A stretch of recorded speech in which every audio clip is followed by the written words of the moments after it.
ये जाकिर नायक, मैं आपको बता रही हूँ इसकी क्या औकात है। 2 कौड़ी की औकात नहीं है इस जाकिर नायक की।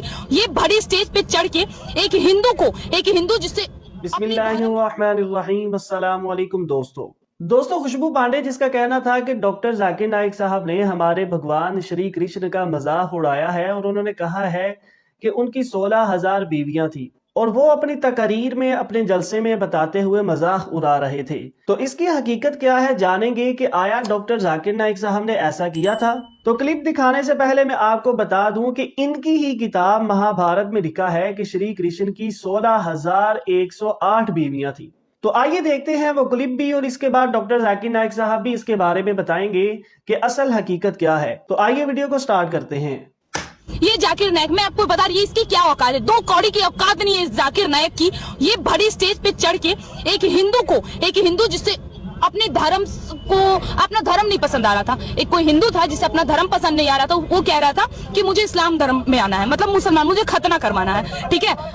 उस गवार ने अभी अपना कोई ग्रंथ तक नहीं पढ़ा, उसकी औकात नहीं है कि वो कोई ग्रंथ उठा के पढ़े। वो जाकिर नायक उससे पूछते हैं कि अच्छा एक बात बताओ कि तुम्हारी श्री कृष्ण की कितनी पत्नियां थी। वो कहता है 16,000, ठीक है। तो तुम्हारी 16,000 थी तो हम 4 भी नहीं रख सकते। और वो लोग हंसने लगते हैं ये बोल के। इस जाकिर नायक की औकात है कि हमारे श्री कृष्ण पे सवाल करे। इसे पता भी है कि श्री कृष्ण ने 16,000 श्री कृष्ण की 16,000 पत्नियां कैसे हुई। मान्यवर जाकिर नायक जी को नमस्कार। मैं लालचंद आर्य, नयावास आर्य समाज मंदिर से। सबसे पहले माननीय रोशनलाल जी से एक सवाल करना चाहता हूँ। स्वामी दयानंद सरस्वती ने जो अपनी जीवनी में लिखे 70 प्रकाश में, उसमें श्री कृष्ण जी को योगी राज श्री कृष्ण का है, जबकि कि उनकी कोई बीवियां नहीं थी, एक के अलावा। उनका नाम था रुक्मणी और उनसे ही बच्चा पैदा हुआ था पदुम। इन्होंने एक इल्जाम लगाया आर्य जाति पे कि श्री कृष्ण जी की 11,000 पत्नियां थी। कृपा आप समाधान करें और इसका जवाब आप पूर्ण लें इनसे कि इन्होंने जो इल्जाम लगाया है क्या वो सही है या गलत है।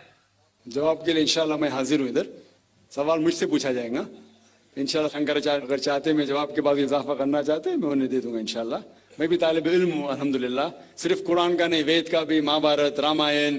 इंशाल्लाह पहले आपका सवाल दूंगा इंशाल्लाह, बाकी जो शंकराचार्य ने कहा उसका भी जवाब दूंगा। बस आपने कहा कि जो मैंने इल्जाम लगाया कृष्ण के 16,000 से ज्यादा बीवी थी, वो इल्जाम ने वो आपके महाभारत में लिखा हुआ है। और कृष्ण की एक बीवी नहीं, 8 बीवियां थे। 8 बीवियां थे, उसमें से रुक्मणी थी। 8 बीवियां थी। उसके बाद 16,100 जब जंग के हालत के अंदर उनने 16,100 से शादी की। ये लिखा है महाभारत के अंदर अनुशासन पर्व में। मैं आपको हवाला दे रहा हूं। किसी भी धर्म में, किसी भी मजहब में जब आप तकरीर करते हैं, जवाब देते, उसका हवाला होना चाहिए किताब से। मैं कहता हूं या कोई स्वामी कहते या शंकराचार्य कहते, उसकी वैल्यू 0 है।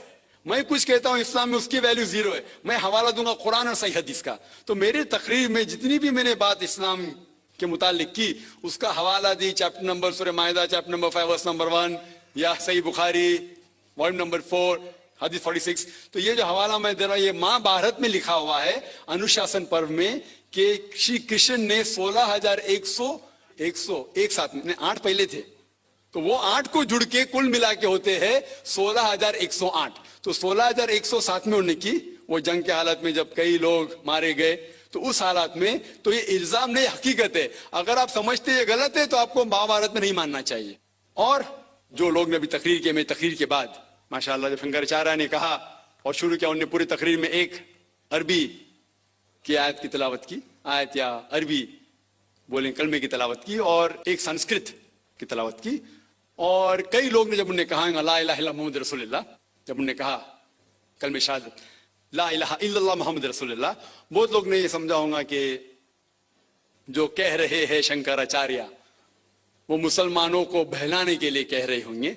उनकी क्या नियत थी अल्लाह वाला, मैं नहीं जानता। मैं उनकी नियत के ऊपर शक नहीं कर सकता। लेकिन क्योंकि मैं तालिब इल्म हूं इस्लाम और दिगर मज़ाहिब का, मेरे दिमाग में फौरन जो वो कह रहे थे कि ये एक कलमा वेद का निचोड़ है, पुराना का निचोड़ है, जो वो कह रहे थे, फौरन मेरे दिमाग में वो श्लोका याद आने लगे। और शंकराचार्य बिल्कुल सही कह रहे थे। उनकी नीयत क्या थी अल्लाह आलम, लेकिन वो बिल्कुल सही कह रहे थे कि अगर आप हिंदू मजहब की किताब पढ़ेंगे, उन्हें सही कहा कि हिंदू मजहब, ये नाम जो हिंदू है ये ब्रिटिशर्स ने दिया है। अंग्रेज लोग ने दिया। ये हिंदू लफ्ज जो है अंग्रेजों ने दिया है, सही नाम होना चाहिए वेदांतिस या सनातन धर्म। ये हिंदू जो नाम है ये हिंदुइज्म अंग्रेजों ने दिया। हिंदू नाम सबसे पहले पर्शियन लोग ने जब आए थे हिमालय के जरिए, और जो अरब लोग आए थे हिंदुस्तान में, उन्होंने नाम हिंदू दिया। और आप इंसाइक्लोपीडिया ब्रिटानिका में पढ़ेंगे वॉल्यूम नंबर 20 रेफरेंस नंबर 581, उसमें कहा गया है कि Hinduism is a group of beliefs for people living in India. तो हिंदुइज्म जो लफ्ज है ये अंग्रेजों ने दिया है, सही लफ्ज होना चाहिए सनातन धर्म। और बिल्कुल सही है कि सबसे ऊंची किताब हिंदुइज्म में वेद और उपनिषद पुराना।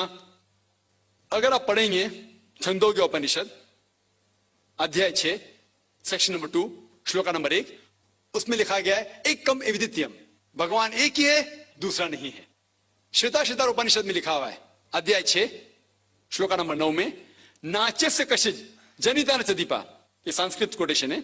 इसके मानी होती है कि उस भगवान का कोई रब नहीं है, ना कोई वालदेन है, उसका ना कोई पालने वाला है, ना वालिद ना वालदा है। आगे आप पढ़ेंगे लिखा हुआ है श्वेताश्वेतार उपनिषद में अध्याय 4 श्लोका नंबर 19 में, न तस्य प्रतिमा अस्ति, उसके जैसा कोई भी नहीं है। और सारे किताबों में से जो सबसे ऊपर किताब है जिस तरह शंकराचार्य ने कहा वो है वेद।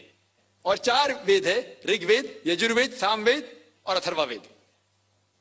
यजुर्वेद में लिखा हुआ है अध्याय 32 चैप्टर नंबर 32 श्लोका नंबर 3 वर्ष नंबर 3 में लिखा है, न तस्य प्रतिमा अस्ति, उसका ना कोई अक्ष है, ना कोई बुत है, ना कोई तस्वीर है।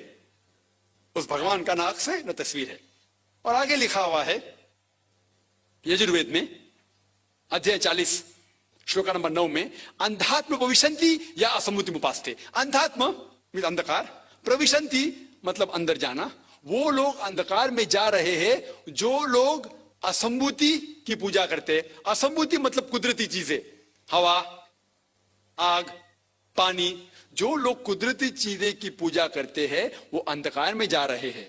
और आगे श्लोका कहता है कि वो लोग और गहरे अंधकार में जा रहे हैं जो लोग संभूति की पूजा करते हैं। संभूति मतलब बनाई हुई चीजें, मतलब टेबल, चेयर, गाड़ी, बुत, ये जो बनाई हुई चीजें हैं उसकी अगर पूजा कर रहे हैं तो और अंधकार में जा रहे हैं। और आप पढ़ेंगे ऋग्वेद, चारों वेदों से सबसे ऊंचा वेद है ऋग्वेद। ऋग्वेद में लिखा हुआ है जिल्द नंबर 1 बुक नंबर 1 किताब number 1 him number 164 shloka number 46, एकम सत विप्र बहुधा वदान्ते, जिसके मानी है सच एक है, सच्चाई एक है, भगवान एक है। और संत लोग भगवान को मुख्तलिफ नामों से पुकारते हैं लेकिन भगवान एक है। और जो उनने संस्कृत में श्लोक पढ़ी वो आदि श्लोक थी, पूरी श्लोक में पढ़ूंगा इंशाअल्लाह। वो श्लोक जो उन्होंने पढ़ी वो ब्राह्म सूत्र है, हिंदुइज्म के ब्राह्म सूत्र है। एकम ब्राह्म द्वितीया नास्ते, आदि पढ़ी, पूरी है। एकम ब्राह्म द्वितीया नास्ते नहना नास्ते नास्ते किंचन, जिसके मानिए भगवान एक ही है, दूसरा नहीं है, नहीं है, नहीं है, जरा भी नहीं है।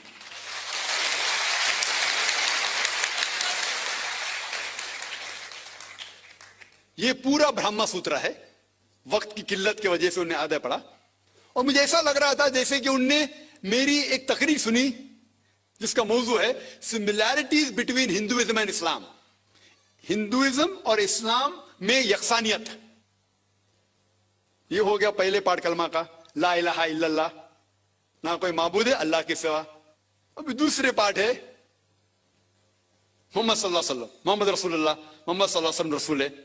और अगर आप पढ़ेंगे इसके ऊपर एक तकरीर में दी है सिर्फ मोहम्मद सल्लल्लाहु अलैहि वसल्लम के बारे में जिक्र दिगर मज़ाहिब की किताबों में, खुसूसन हिंदुइज्म के।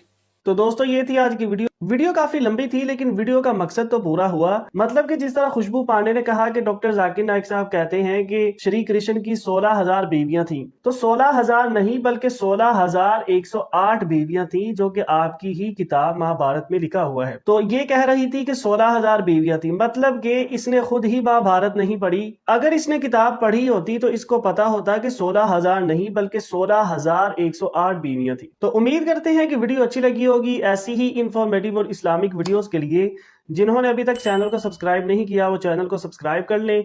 मिलते हैं नेक्स्ट वीडियो में। अल्लाह हाफिज।